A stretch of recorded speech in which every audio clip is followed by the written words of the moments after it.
Hello అండి, అందరికీ నమస్కారం. Welcome back to our channel చిన్నకతో కాసేపు. అందరు ఎలా ఉన్నారండి? నేనైతే చాలా బాగున్నాను. మీరందరూ కూడా బాగుండాలని మనస్ఫూర్తిగా కోరుకుంటూ ఈరోజు వీడియోలోకి వెళ్ళిపోదామా? మరి ఈరోజు పిల్లలకు ఠాగునితము నేర్పిద్దామండి. మనము ఫస్ట్ ఠాగునితం నేర్పించాం కదండి. ఈరోజు ఠాగునితము, ఓకేనా అండి? గుణితము ఠా. ఠా మనం అక్షరమాల నేర్పించేటప్పుడు ఠాను పిల్లలు ఏ విధంగా గుర్తుపెట్టుకోవాలని చెప్పామండి. పొట్టలో చుక్క ఉన్న అక్షరం ఏమిటి అంటే ఠా. అంటే పిల్లలు ఈజీగా గుర్తుపెట్టుకోవడానికి, ఓకేనా అండి? మరి ఈరోజు ఠా గుణితము పిల్లలకు నేర్పిద్దామండి. ఠా. ఠాకు దీర్ఘమిస్తే ఠా. టా గుడిస్తే ఠీ. టాకు దీర్ఘమిస్తే ఠీ. టాకొమిస్తే ఠు. టాకొం దీర్ఘమిస్తే ఠూ. ఠాకృత్వం ఇస్తే ట్రూ. ఠాకృత్వం దీర్ఘమిస్తే ట్రూ. టాకేత్వం ఇస్తే ఠే. టాకేత్వం దీర్ఘమిస్తే ఠే. టాకిందైత్వం ఇస్తే ఠై. టాకోత్వం ఇస్తే ఠో. టాకోత్వం దీర్ఘమిస్తే ఠో. టాకౌత్వం ఇస్తే ఠౌ. టాక్ సున్నా పడితే ఠం. టాక్ రెండు సున్నాలు పడితే టహా. చూసారు కదండి, ఇది గుణితము. ఇప్పుడు దీన్ని పిల్లలకు ఏ విధంగా చదవాలి అనేది మళ్ళీ ఒకసారి నేను రిపీట్ చేస్తానండి. ఠా. ఠాకు దీర్ఘమిస్తే ఠా. ఠా. టా గుడిస్తే ఠీ. టా గుడిస్తే ఠీ. టాకు దీర్ఘమిస్తే టీ. ఠీ. టాకొమ్మిస్తే ఠు. టాకొమ్మిస్తే ఠు. టాకొం దీర్ఘమిస్తే ఠూ. టాకొం దీర్ఘమిస్తే ఠూ. టాకృత్వం ఇస్తే ట్రూ. ట్రూ. టాకృత్వం దీర్ఘమిస్తే ట్రూ. టాకేత్వం ఇస్తే ఠే. టాకేత్వం ఇస్తే ఠే. టాకేత్వం దీర్ఘమిస్తే ఠే. టాకేత్వం దీర్ఘమిస్తే ఠే. టాకిందైత్వం ఇస్తే ఠై. టాకిందైత్వం ఇస్తే టై. టాకోత్వం ఇస్తే ఠో.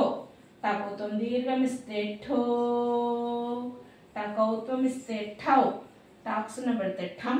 టాకు రెండు సున్నాలు పెడితే టహా. టహా. అయితే ఈ గుణితాన్ని పిల్లల చేత రాయించి చదివించండి, ఓకేనా అండి?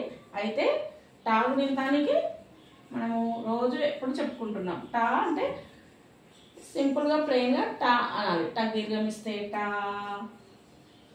అలా. మరి ఇదైతే ఠా, ఒత్తి పట్టి పలకాలి. ఠా. ఠాకు దీర్ఘమిస్తే ఠా. ఇప్పుడు టీవీ అని వస్తుంది.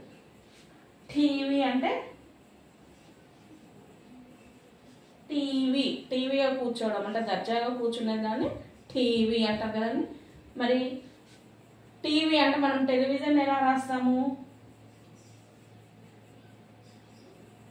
టీవీ, ఓకేనా అండి? అంటే ఫస్ట్ దానికి సెకండ్ దానికి తేడా చూడండి. టీవీ.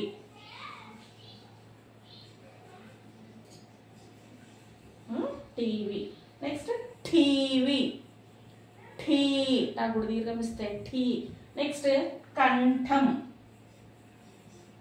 కాక్సున పడితే కన్. కంఠం అనట్లేదు, కంఠం. ఠా.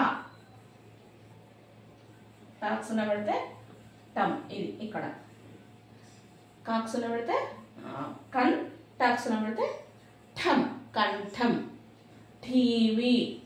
ఇలా ప్రతిదీ ఏదైతే మనము ఈ అక్షరంతోనే వస్తుందో ఒత్తి పట్టి పలికేదాన్ని గుర్తుపెట్టుకోవాలి పిల్లలు. అలా మనము నేర్పించాలి. ఓకేనా అండి? ఇది ఠాగుణింతానికి సంబంధించింది.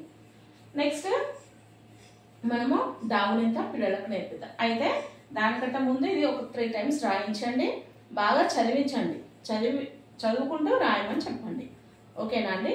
మరి అలా రాసినప్పుడు పిల్లలకు గుర్తుంటుంది. నెక్స్ట్ మనము టౌను. టౌను అంటే టహా వస్తుందా, టా వస్తుందా? టౌ. దీనికి చూడండి, టౌను అంటే సిటీ కదండి. మరి పిల్లలు టౌ అంటే ఇక్కడ వచ్చే టౌ ఇది రాసే ప్రమాదం ఉంటుంది. కాబట్టి టౌను, టౌను అనేది అక్కడ అక్షర అంటే మనం పలికే దాన్ని బట్టి వాళ్ళు గుర్తించేటట్టు, మనం ఏదైతే పలుకుతున్నామో దానిని చూసి అంటే దాన్ని విని గుర్తించేటట్టుగా పిల్లలకు నేర్పించండి. ఓకేనా అండి? ఇది టాగుణింతం. మళ్ళీ ఒకసారి నేను రిపీట్ చేస్తానండి. ఠా, టకు దీర్ఘం ఇస్తే ఠా, టాగుడిస్తే ఠీ, టాగుడు దీర్ఘం ఇస్తే ఠీ, టాకొమ్మిస్తే ఠు, టాకొమ్ము దీర్ఘం ఇస్తే ఠూ, టకృత్వం ఇస్తే ట్రు, టకృత్వం దీర్ఘం ఇస్తే ట్రూ, ట్రూ, టకేత్వం ఇస్తే ఠే, టకేత్వం దీర్ఘం ఇస్తే ఠే, టకిందైత్వం ఇస్తే థై, టకోత్వం ఇస్తే ఠో, టకోత్వం దీర్ఘం ఇస్తే ఠో, టకౌత్వం ఇస్తే ఠౌ, టాక్సును పెడితే ఠం, టాకు 2 సున్నాలు పెడితే టహ. ఇది టాగుణింతంకి సంబంధించిందండి. ఓకేనా అండి? మరి ఇది పిల్లలకు మీరు చక్కగా నేర్పించండి, రాయించండి, చదివించండి. వాళ్ళు ఇక్కడ టెక్స్ట్ బుక్లో ఈ లెటర్స్ ఈ గుణింతంతో వచ్చేవి ఈజీగా చదివే అవకాశం ఉంటుంది. కాబట్టి పిల్లలకు సరైన విధానంలో నేర్పిద్దామండి. వాళ్ళు సరైన విధంగా రాసేటట్టుగా చూద్దాం. ఓకేనా అండి? మరి ఈ వీడియో కనుక మీకు నచ్చినట్టయితే లైక్ చేయండి, షేర్ చేయండి, సబ్స్క్రైబ్ చేయడం మాత్రం మర్చిపోకండి. బాయ్ అండి. మరొక మంచి వీడియోతో మేము ముందుంటానండి. ఓకేనా అండి? బాయ్ అండి.